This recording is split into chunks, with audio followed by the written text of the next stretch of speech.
back with his new podcast series. Chris Hagen is not dead yet. Hello and welcome to the next episode of Not Dead Yet. Today we're going to talk about the lack of Coca-Cola and jealous, controlling, manipulative, how many adjectives can I use? Boyfriends.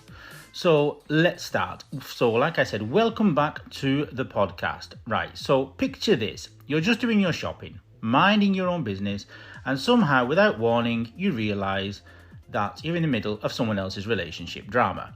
So I want to say, the girl involved, I have no anger towards her. Zero. She did nothing wrong. So this is what happened to me. So a friendly chat in the supermarket because I was asking where there is Coca-Cola Zero. Because here, where I live, or where I am at the moment, there is a lack of Coca-Cola Zero. So when I need Coke Zero, because we say Coke Zero in English, Coca-Cola, Coca-Cola, Coca-Cola, is too long. Have a look at my Royals on the Road video on YouTube where I asked Pat to say Coca-Cola 3 times without her lips touching and see if you can do the same. Anyway, going back to the story. So I went to the nearest supermarket and asked, why is there no Coca-Cola?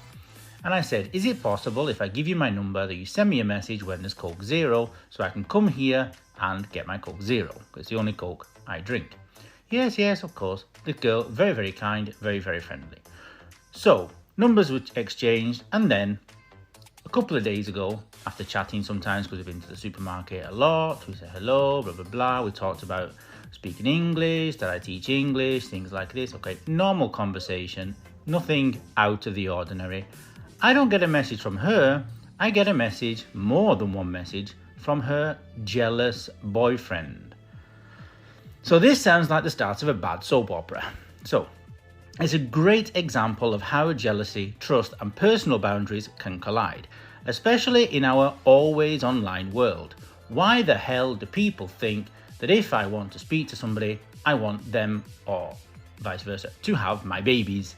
Okay, well, obviously I can't have babies, but you get the point. Why do people think if somebody speaks to somebody else, it means you want to settle down with them, have kids, and get married and run off into the sunset? What the beep? What the beep? You're not allowed to speak to people these days, because if you speak to people, you automatically want to steal them from their boyfriend, steal them from their girlfriend. What the hell? This is 2025. So today we're going to talk about what healthy boundaries actually look like, why jealousy can wreck communication before it even starts, and crucially, what to do if you find yourself stuck in the crossfire. So I've already told you what happened with the story, okay? And yes, I saw this girl today and everything's okay, everything's fine. I just hope she's okay. This is the problem, because being in a relationship like this is not the best thing. So, the main idea here, we're talking about privacy and boundaries. This is where everything goes wrong, when privacy gets confused with secrecy. There is a big difference. For example, if I have a private conversation on my WhatsApp with one of my friends who's going through a divorce, going through a problem, whatever, that's mine and my friend's complete private conversation. And if my boyfriend, girlfriend, dog, aunt, uncle, child, whatever, bat, I don't know what I'm going to do, parents, get into my phone and start reading private messages that I have with other people, this is wrong. That message is private between me and another person, and also vice versa. So if somebody enters somebody else's phone and reads a private message that you or somebody's had with somebody else, they're invading not only your privacy, but also the privacy of the other person. And this then can make that other person not trust you as well, and stop telling you things that maybe they need to talk about. In a friendship, as an acquaintance, staff, work situation, anything. There is a big difference between privacy and secrecy, and trust is very, very important. So, points. Let's get the points over. Checking your partner's phone without permission is a massive boundary breach. It's not love, it's control dressed up as concern. And psychologists call this possessive behavior, and it usually grows out of fear or insecurity. Okay, if this guy who's the boyfriend of this girl in the supermarket is insecure or whatever, talk to her. Say, I feel insecure.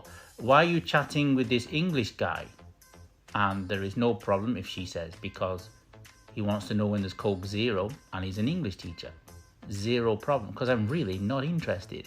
I'm sure many of you people will understand why, but I'm really not interested in a romantic relationship with this girl. She's a very nice girl. She's very attractive. I'm sure many men want to be with her, but one of those men is not me.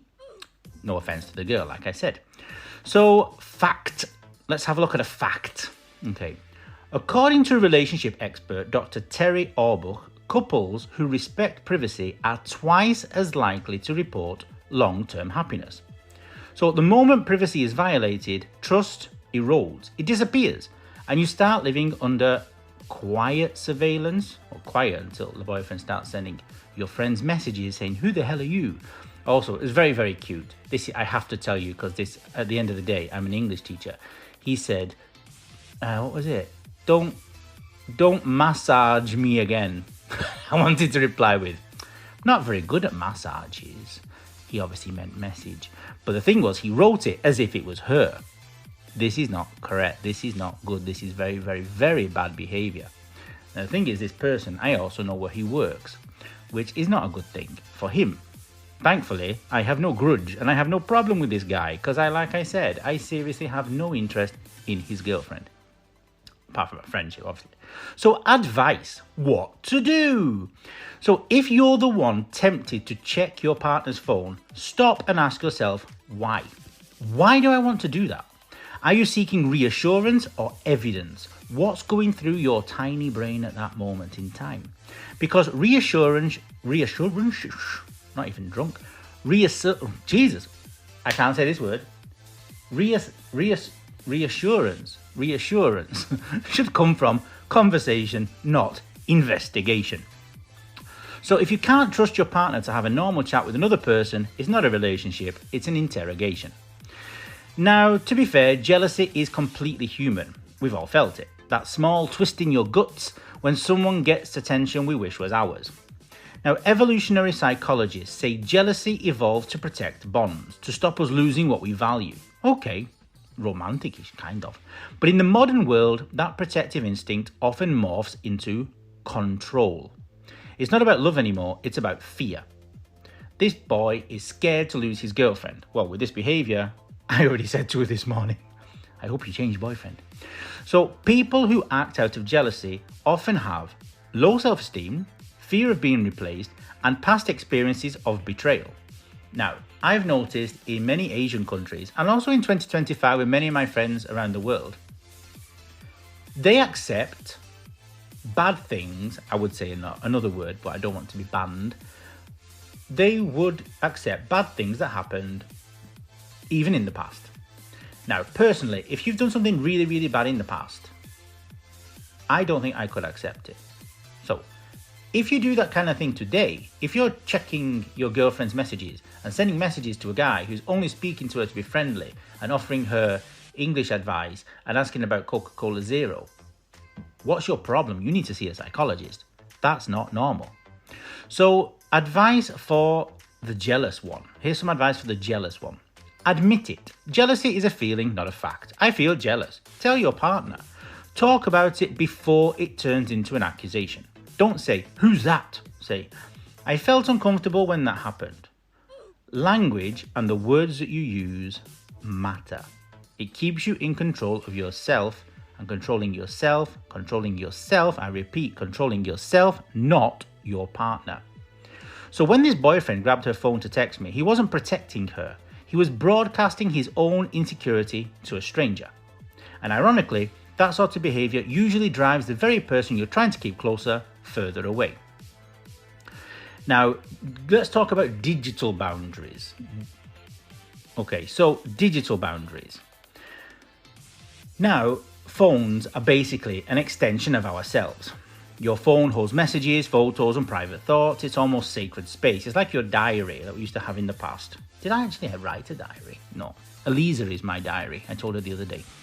When someone snoops through your phone, they're not just invading privacy, they're stepping on your sense of autonomy. A 2023 YouGov survey found that 60% of people would end a relationship if their partner regularly checked their phone without permission. So if you've been snooped on, set a clear boundary. Say, I'm not comfortable with anyone checking my phone. Let's talk instead. And if they ignore that, that's not a small issue, that's a warning sign. That's a very, very, very big red flag. And living with someone who reads your messages is like living under CCTV. You start editing yourself. And that's the beginning of emotional shrinkage. When you become smaller just to keep the peace. So what can you do if you're an innocent bystander like me? Stay calm. Don't reply with sarcasm or anger. It'll only feed the drama. Set it straight immediately and once and for all. A polite, clear message works. For example, I think there's been a misunderstanding. Nothing inappropriate has happened. Wishing you both well. I didn't reply with that. I replied, when they said the last message was, what do you want from me? My reply was, 1, respect, and 2, an apology. Then I went to the supermarket. I'm from Manchester, remember. Then disengage. So don't even take my own advice. I wrote this and don't even take my own advice. Disengage. Block if necessary, but don't keep explaining yourself. But the thing is, you shouldn't really block the person who has been snooped on because they have done nothing wrong. And also, you don't owe anyone a full report on a situation that you didn't cause. Now remember, don't carry any guilt for this other person's insecurity. Protect your own peace. Silence can be stronger than defending yourself endlessly. Trust is like glass. Crack it once, and even if you glue it together, the line is still there. So don't normalize possessive behavior just because it's wrapped in love. Real love doesn't need supervision. You can care for someone deeply and still give them freedom. In fact, that's what healthy love is. So to summarize, what can we take away from all this? Boundaries aren't barriers, they're respect in action. Privacy isn't secrecy, it's space to breathe. And trust isn't about knowing everything. It's about not reading or reading messages, needing to know everything. It's about not needing or reading all these things.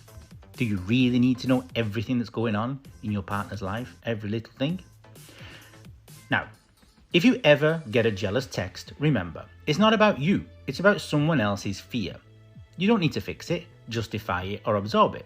If you're the jealous one, pause, take a breather, count to 10 before you act. Because every time you choose conversation over confrontation, you strengthen the relationship instead of shaking it. And if you're the partner stuck in between, don't confuse control with love. Love doesn't check your phone, it checks if you're okay. So, keep your phone private, your conversations honest, and your self-respect intact. Your messages with other people are not only your privacy, but also the privacy of your friend or the person you're speaking to. So, if you don't respect the other person, how do you expect to have respect?